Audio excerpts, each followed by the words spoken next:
The Australian Financial Review. Hello, I'm James Thompson, host of Chanticleer. It's only been 6 weeks since we've been off the air, and 2025 already seems like an entirely different world. We have a new US president in Donald Trump, DeepSeek is redefining the way investors are looking at the Magnificent Seven, and core inflation in Australia came in much better than expected this week, and that February rate cut call from yours truly is back on the cards. But who's boasting?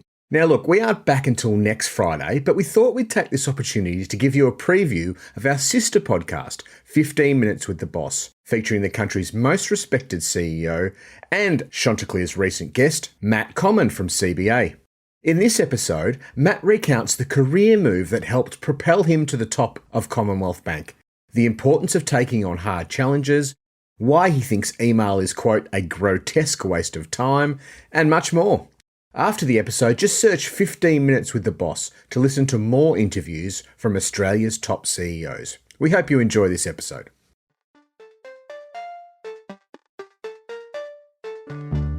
Sometimes when you don't feel like it, it's also a really good sort of challenge again. I find it quite interesting when you're having a bad day, things have gone off track, you don't feel as well prepared, and sort of trying to embrace that to see, well, let's see what I've got. Yeah, that's fun. But when I started, absolutely not. Like everyone, I was nervous, I was worried. Hi, I'm Sally Patton, editor of Boss from the Australian Financial Review, and welcome to 15 Minutes with the Boss, a podcast about success and failure and everything in between. And along the way, we're hoping to get some great advice from our leaders. My guest today is Matt Comyn, the Chief Executive of the Commonwealth Bank of Australia. Hi, Matt. How's your day been so far? Very good. Great to be with you. Matt, as I said, you're the CEO of Commonwealth Bank, Australia's biggest bank, with a global staff of some 50,000. Last year, you recorded a $9.8 billion cash profit, of which you returned some $8 billion to shareholders through dividends. You bank more than 1 in 3 Australians, and my interesting fact is that 46% of younger adults are your customers. Does it make you proud to hear those numbers? It does. I mean, I'm very lucky. I've been at CBA for more than 2 decades. It's been a wonderful life experience. There's been always ups and downs in any career and job, but I've also worked with some amazing people over that time, and I'm proud of what the Commonwealth Bank does and the opportunity to lead it. Fantastic. Okay, let's get into it. We've only got 15 minutes. The clock starts now. My first question is, what does your morning routine look like? What time do you get up? What happens? So no fixed routine. I don't have an alarm clock, but I'll generally wake up around 6 early. This morning it was earlier. I basically will get up, exercise, go to work. And what does the exercise comprise of? Varies. This morning, gym, sometimes run. Not so much cycling anymore, but probably exercise most days. But if I've got something on, I will skip it. But I generally don't have a fixed schedule. I'm always in by a certain time, but when I wake up, I get up, and I don't seem to really ever sleep in. So what time do you get to the office by? Somewhere around 7:30-ish. Okay. And are you a breakfast person? I have a fairly regular routine. I have a protein shake, fruit, and a green juice. And are you a snacker? Does that last you till lunchtime? Most days. Occasionally I'll have a snack, but not often. Okay. All right. My next question is, tell me about a pivotal moment in your career that changed the trajectory of what you were doing, or somehow changed even what you wanted to be later on. One of them would definitely be post-GFC, so it would have been 2009, and CBA was involved in a financial advice group in North Queensland had failed, and a number of customers who had products with the Commonwealth Bank. So it was 3,500 people who basically lost their life savings. And I volunteered to lead the remediation of that. I went and met with customers directly. I think you learn the importance of doing the difficult things yourself. You see the impact of when things go bad and leverage, and those customers were highly levered and invested, obviously, in a speculative, at the time, strategy which had worked spectacularly badly in the GFC. So I did that for most of 2009, and it was a really unique experience that I learned a lot from, very, very challenging. I mean, I dealt for the first time with the then CEO, Ralph, the board.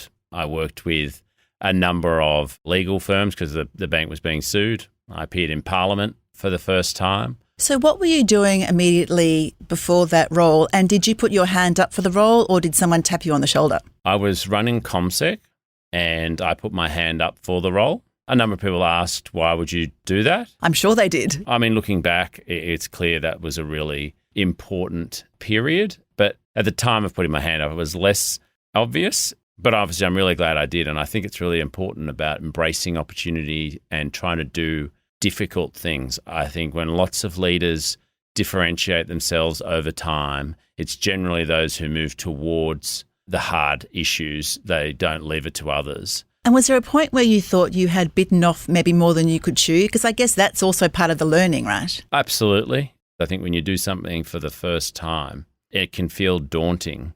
I think with the right mindset, you can gain both a lot of experience and confidence, and a lot of things become easier in life and also from a career perspective after you've done them before. And really doing things that are challenging is so rewarding because a lot of other things that maybe seemed hard for you before then actually seem pretty easy. And a lot of things just get easier with time and experience. Yeah, it's good to know. My next question is, what is the best piece of career advice you've ever been given? I mean, really embrace the opportunities that you're given. And that for me would have been a few years before that. I was at a particular point when I was being asked to go and lead a piece of work, a big technology project at CBA.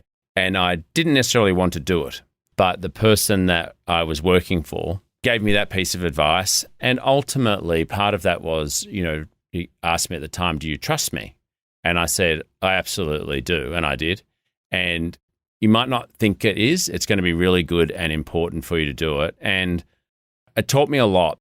Life comes with sort of unexpected opportunities and challenges. And I think if you're the sort of person that's really looking for a way to, embrace an opportunity, there's so many different ways that you can learn. You tend to be rewarded with other opportunities as well. And I've found that there are so many ways to learn in life and in business and from other people as well. And so I think the sort of embracing opportunities with curiosity and trying to just continue to improve every day makes a huge difference. Both that's a mindset as well as, a determination to do both of those things. So when you're looking at those new opportunities and you're thinking, maybe I don't want to do that because it's a bit scary, how do you stop second guessing yourself and just forcing yourself to say yes? It's important to be able to do that, and I do.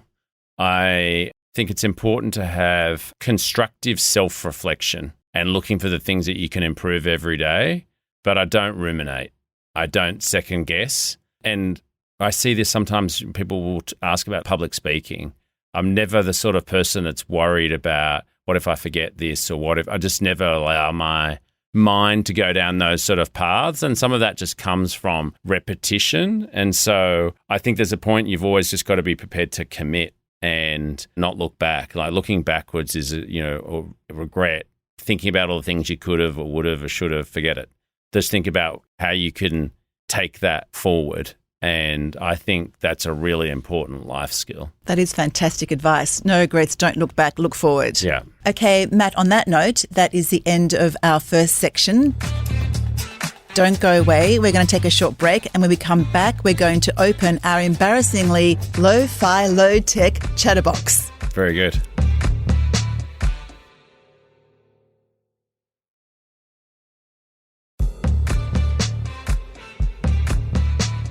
Welcome back to 15 Minutes with the Boss. I'm here with Matt Comyn, the Chief Executive of the Commonwealth Bank.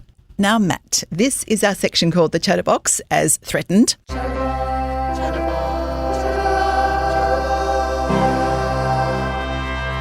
Now, Matt, in front of you is our very high-tech random question generator, aka cardboard box, which has about 20 questions in it today. When you're ready, have a forage, pick out your first question, and we'll get going. I get to read it. Thanks very much. Sorry. Yeah. Do you have a coping mechanism for high-stress situations? One, I think being able to perform as well as possible, which also includes dealing with high stress. There's a lot of very conscious about the sort of state, good sleep, exercise. I think trying to always put yourself in the right position. Secondly, I think dealing with stress gets easier with time. Thirdly, as I've seen and learned, often things are not as bad as they first seem. Often the worry can be debilitating. So I think it's a sense of proportionality and being able to just work calmly through individual problems. And obviously there's the most important thing about dealing with difficult issues or stress is just having a great team. That's something that's a big part of my job is getting the right people in the right roles, working to their potential, working well together. Once you've got that, things are a lot less stressful. So in terms of how much you sleep and how much you exercise and your recovery time and even what you put in your body, do you measure those things or I do. Do you have a device to measure those? I have a couple of devices that measure those. Yes, I do like metrics, but if I've had a bad sleep, I won't necessarily watch too close. I don't. So I'm sort of like trying to look at the averages and how I'm going over time. I've sort of stepped back from looking at as closely every single day as I would have a few years ago because I think it could be a little bit self-reinforcing, whereas I think most things in life, if you're doing the right things month in, month out, the benefits really, really compound. Sleep is a really big thing at the moment. Do you have a sleep goal? Do you know how many hours you'd like to get? I do. I try to get 7. Yeah, I measure that in a couple of ways. I'll get less certain days of the week, and it's easier to sleep on a weekend night. I tend to probably not sleep as well on a Sunday night, but I'm just sort of used to the pattern. And also, I just try to manage my load physically, mentally. If I've got something that's really, really hectic that's coming up, I'll try to ease back to give myself a bit of a rest beforehand and likewise. I try to plan pretty carefully. And when it comes to exercising, are you real type A? Do you push yourself a lot? I like to push myself. I mean, as I've gotten older, I'll train for maybe an hour. I won't do 4 hours. You know, I'd do a 10K run. I'd never do a marathon now. It's diminishing returns. I don't think it's super healthy. It's too fatiguing. So I just try to get You do have a day job. I do. Alongside my family, I'm optimizing for my work. And so I'm trying to do everything I can to be healthy and in the best condition possible so I can perform as best I can. Yeah, no, that's really good advice. Okay, have another fish in the chatterbox. Let's see what turns up. Okay. Do you like public speaking and have you always liked it? I doubt many people have. I do now. I mean, realistically, I communicate for a living. Sometimes I feel like I answer questions for a living. I mean, a big part of when you're leading people is being able to communicate clearly, hopefully inspire, but also try and reach the audience. Most people can't remember what you say over, obviously that dissipates relatively quickly, but many people can remember what it felt like when you were talking. And I think, I've just done a lot of it. And so the repetitions make it easier, means that you enjoy it more. I mean, I wouldn't like to be an MC at a wedding, but I like speaking. I would have thought that's a lot easier than what you do. No, I like structure. I don't mind doing a speech.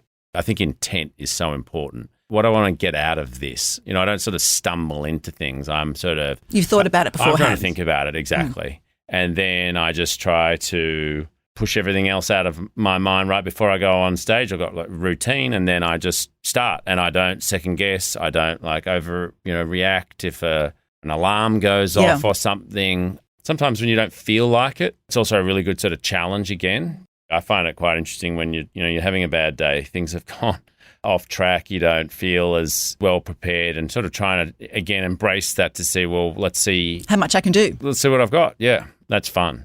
But when I started, absolutely not. Like everyone, I was nervous, I was worried, but I don't know how many times I've spoken in public, but a lot. So it's something that I've certainly grown to enjoy. I have seen you a lot in the public on stages and I think you're terrific. What's your routine beforehand? Do you have a breathing exercise or do you stand up with your shoulders back, or some people have, all sorts of different routines? I just want a little bit of quiet before I go on stage. I would like a minute or two, and I will just consciously try to push everything. I won't be trying to remember, here's the 13 different points I need to make in the next 8 minutes. I'll just try and breathe and relax and then start. I'm a big believer in routines. I think in professional sport and things as well. If you talk to someone who, let's say, is a opening bats person, one of the ways that they teach people to not get nervous at the opening ball of the first test is to have a routine. So I have different routines. If on different days that are important, I'll do a certain set of things. And I think that just gives you a sense of comfort and consistency. Oh, I love that. Okay, next question. Should we have another go? Sure. Do you have a favourite productivity hack to help you get more out of your day? Probably two related. One, I generally think email is certainly as a sending device, a grotesque waste of time. I'd hope I send probably the fewest number of emails as any CEO. I do less than 5 per day. Wow. I think emails are great in terms of like communication to read and send. They're terrible for understanding context, for problem solving. So I spend, as I said, as little time as possible. So what happens to all the emails that you get in that are sort of probably asking for a response? Do you ignore them? Can you pass them off to somebody else? Well, for a lot of people who work closely with me, no. If you want to talk to me, talk to me. Come and talk to you. Yeah, I'm not going to go back and forth on email. And then the second thing, I'm a big believer in some of the work that Cal Newport's done, which is all about sort of deep work. So a lot of my job, obviously, I'm in and out of different things, meetings. But also, if I really want to work on something that's important, I'll have a big block of time where I can work on something that is important. And it's sort of unstructured time, but I use it in a certain way. And as I said, I try to avoid things that I think are a waste of time, and I'd put email substantially at the top of that list. Yeah, that's really interesting and something that we should really probably all take on board. Now, thank you. On that note, that concludes our Chatterbox section.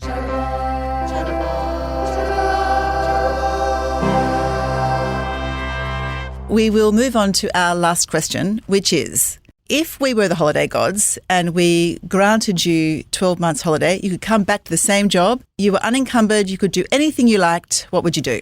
I suspect I will get bored well inside 12 months. So I'd have to find something stimulating to do at the same time. And, I guess like everyone, I'd like to spend some time with family. I try to do the best I can with my kids, but I'd probably like to substantively spend that time without a phone. For the former CEOs that I've seen, I think that's the thing that they enjoy most, is that the levity that comes from just not having to be on your phone all the time, be contactable all the time. Exactly, and you just never know. And that's just part of what I really enjoy in the role, but you just never know. I mean, something could happen very, very quickly, and that's always in the back of your mind. So at some point, not having to worry about that, and whether that's sort of walking on a beach or walking up a mountain, not having to worry about what am I missing would be, I think, a good feeling. So to prevent you from getting bored, would you learn a new skill? I'm terrible at art and music, so I think I could rule a number of different things out. I'd love to be able to learn a language. Italian or French or something like that? Spanish, I would like to be able to speak more of. My father was Spanish, and he died when I was 6, and I have a half-brother who lives in Spain, and his Spanish is obviously a hell of a lot better than mine. So I feel like I could have done a better job of learning that language. And that, Matt, means that our time is up.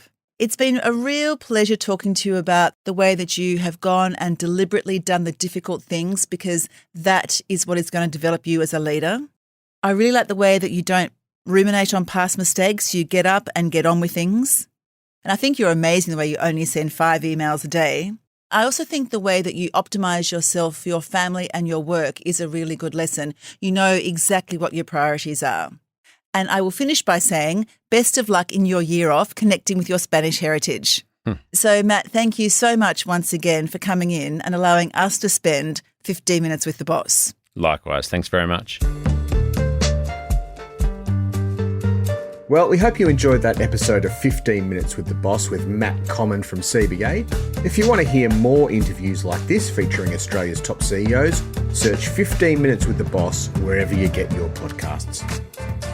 Anthony McDonald and I will be back next Friday with a whole new season of Chanticleer. Can't wait. See you then.